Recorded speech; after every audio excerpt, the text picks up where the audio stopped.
Welcome back, everybody. Bloodlust Knight here with another World Tanks video for you. Here to show you a quite decision-making match with one of the newest... Yep, one of the newest, pretty much the newest heavy tank in the game, the Japanese Type 71. And that is the crew commander from this recent battle patch. That is Shredder from Teenage Mutant Ninja Turtles. Battle Pass is still going on right now. Hopefully you all are going to finish it and get all the crew by the end of this month, which is May. After that, it'll end at the beginning of June. So, Fisherman's Bay, iconic old map. Nice little fun one to have. I enjoy Fisherman's Bay quite a bit. Especially with just the adaptability that I do with most of my tanks on where to go. So, seeing as I'm coming down this way, you're going to see what the fateful decision is that I made in this match that really affected the outcome of this match and changed everything. As I'm looking down this way, I noted one thing. Well, we got a bunch of people pushing into the city. We just took out their light tank and they're all pushing there. And I noticed the Udez is all by himself in the center. So I was contemplating for a moment, what should I do? Should I continue city or run up to help the Udez? Because if he's gone, they have the center of the map. I made the decision, as you see I'm falling back, I made a decision to go help that Udez, because if he falls, they have vision. Which is not a good idea, because even though we just took the left flank by destroying the 105, and we have more tanks over in the city, they can still take us out, because they'll still be far in the back, and all the ones in the middle will have just basically map control. The center is one that people usually sometimes underestimate about how important it is on this map. So as you guys turn around, the STB-1 just got smacked by the 261. STB-1 does get penned very easily by the Arty. Its hull has very little armor, especially on the top. And as you saw just on the channel, our EBR-105 just got one-shotted by the 4005. Just Death Star initiated.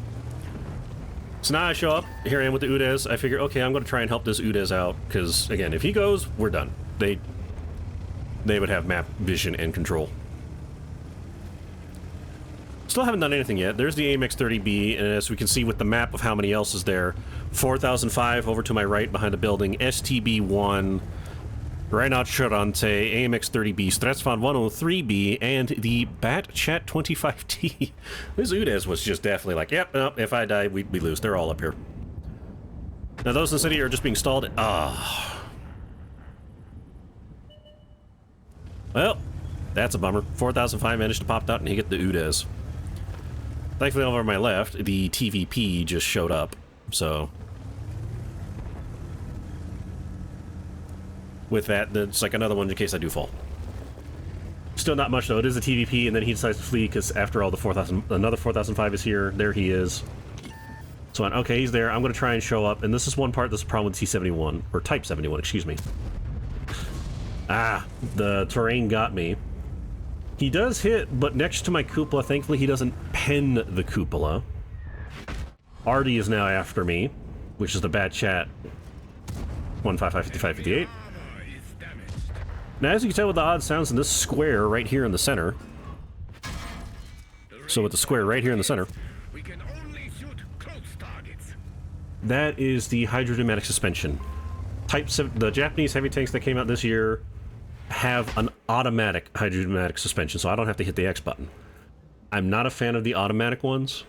I really don't, because sometimes it takes a while for it to kick in, and you have to be at a certain speed for it to kick in.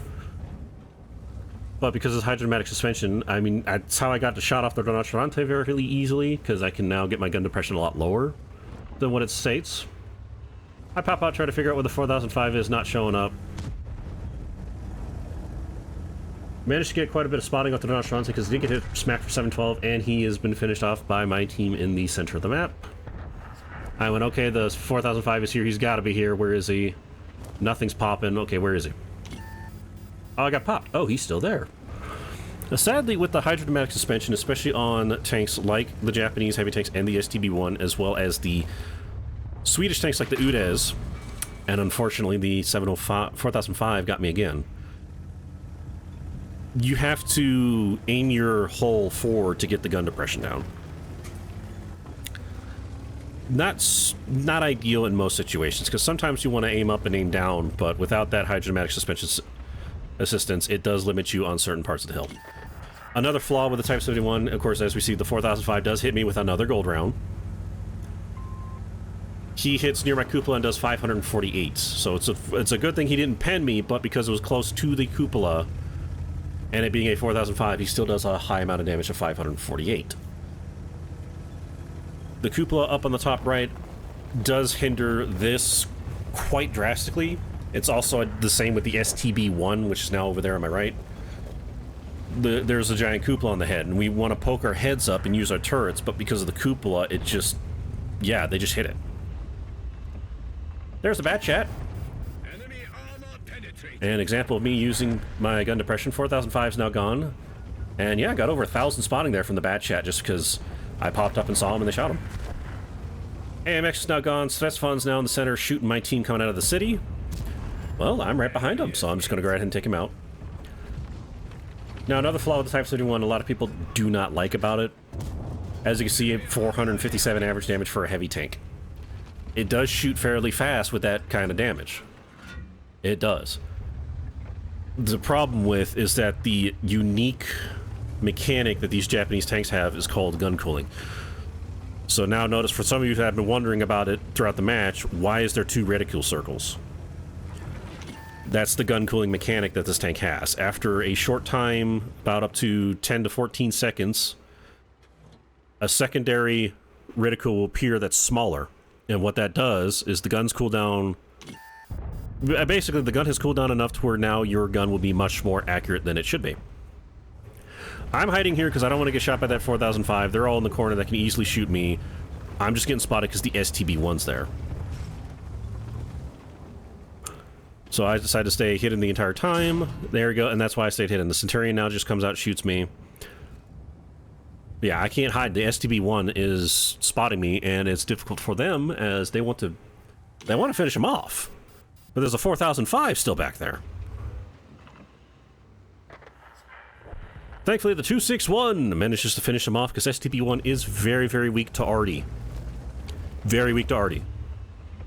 It has no arm in the hole. Now that he's gone, I'm not going to get spotted as easily. They're all pushing up. The nice thing about this, I decided to stay back because, again, with the gun cooling mechanic, these end up being the most accurate heavy tanks in the game. As you can see, I shot the Centurion there. Do apologize for the chat. I have no control of it. It's people's actions. And the ST AMX, yeah, he gets annihilated, and he, as typical, someone dies, they blame your team. Blame your team, man. Managed to get another shot off the Centurion. It is over a .3436 accuracy without the mechanic activating. When it activates, it goes down to like .26, I believe. But it's because of that you have to wait a little longer, which makes his DPM go a lot slower. We do cap the base with the Crown Von and 4005 still alive, which is unfortunate. But all in all, with what I have achieved here with this tank, ooh, we're in this mode now. Woohoo! Hooray! All in all, not a bad match outcome. 2,474 damage. It is pretty low for a tier 10, but 3,400 spotting. And that's the idea thing I wanted to point out about this match.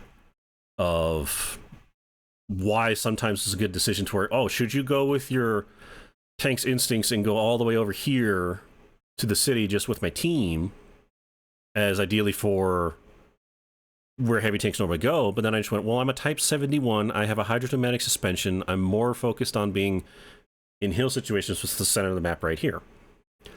And seeing that the Udes was by himself against, let's see, 1, 2, 3, Bat Chat fell and didn't make it, 4, 5, and who else? What was the other one that was up here? Yeah, there's the Bat Chat. So he was basically him versus 5 or 6 of them up here? Yeah, 6, the AMX-30B. So it's just him versus 6, and I'm like, okay, like I said earlier, if they take this, they have vision to keep us from going over here in the city. They have vision to where if they somehow push in the corner, they can shoot our corner over there. So we cannot advance, and not to mention they will give vision to everyone hiding in their corner all the way around back here. AMX 30B retreated to there. Most of them are here in the buildings, which there's the Centurion, there's the Bat Chat who retreated, Kranvan's back there, and then the 4005 over here. So it was an ultimate decision I had to make, which ended up being a good decision for the outcome of this match to give us the advantage. And as you can see, 1,100 spotting on the Bat Chat.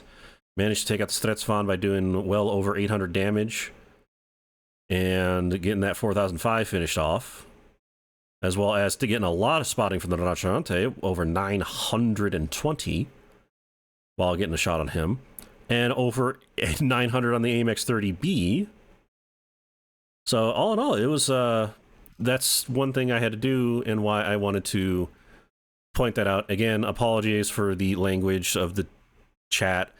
No control of it. It is an online multiplayer game. Even ESRB rating said we have no control over it. It happens. And yeah, the AMX 30, who was not happy, where did he go? There he is, or AMX 50, excuse me. Right there in the center. Blames his entire... We're winning. We're winning. We're dominating. Blames his team that he dies. You're an AMX 50B, man. But yeah, with that, let's see what the results were at the end. So here are the results with that outcome with the Type 71, Fisherman's Bay. Yeah, not one of the highest ones with this tank. That's only 3rd class mastery badge. Definitely not one of the highest ones with only 3,500 assist and 2,400 damage. No kills. And only 490 blocked because I was getting shot by gold rounds from a 4005. Didn't even manage to get to hit him, which was very unfortunate. Would have been nice. It's still, again, just my decision of going to the center to help with that situation gave us a huge advantage where now my team can see who's in the center and took him out. Again, over 1,000 assists in the Bat Chat, 900 on the AMX 30B, 900 on the 4005, helping take it out that Stretsvan 103B. He would have just gone to town on my team if I didn't do it. And then again, the Rinoceronte dealing over 900 assists for that. So it was a very good decision, but because this is a heavy tank that is not supposed to be scout, 3rd place, but only 774 base experience. Because this is more to be an assault tank, be in the front using the hill. So that was the outcome of it, but again, that decision was a very good decision to make, again, to give my team the big advantage it needed to gain the upper hand and win the outcome. And that's why I'm kind of showcasing this. Yes, not one of my greatest ones, but yeah, I had to show it. It is... Yeah, the Type 71 has just been a tank that a lot of people were disappointed in. Pretty much the whole line of people were disappointed in. I didn't mind it that much. But let me know what you think down below in the comments about the Type 71. And let me know down in the comments of any matches you have done that ended in a result like this, where even though you may not have or have gotten a huge outcome result just from a decision you change to give your team an advantage by not letting the enemy team control parts of the map, or just it resulted in a complete drastic change to the outcome for your team's advantage. Let me know about that down in the comments, and give this video a thumbs up if you like it, a thumbs down if you hate it, and do hit that subscribe button for more video content like this, as my scheduling of just uploading videos has been completely whacked for these past couple months. Apologies for those who saw some of my previous videos and wanted more. It's just, I've had a crazy schedule. So do hit that subscribe button for when more does come out.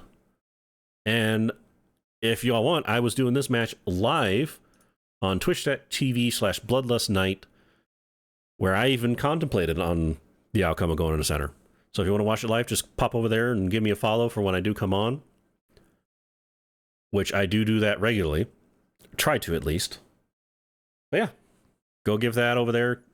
Give it a follow just to keep me if you want to watch me live, or just hit the subscribe if you want to just like my terrible YouTube videos. All in all, thank you all so much for watching. Stay safe, and I hope to see you all in the next one.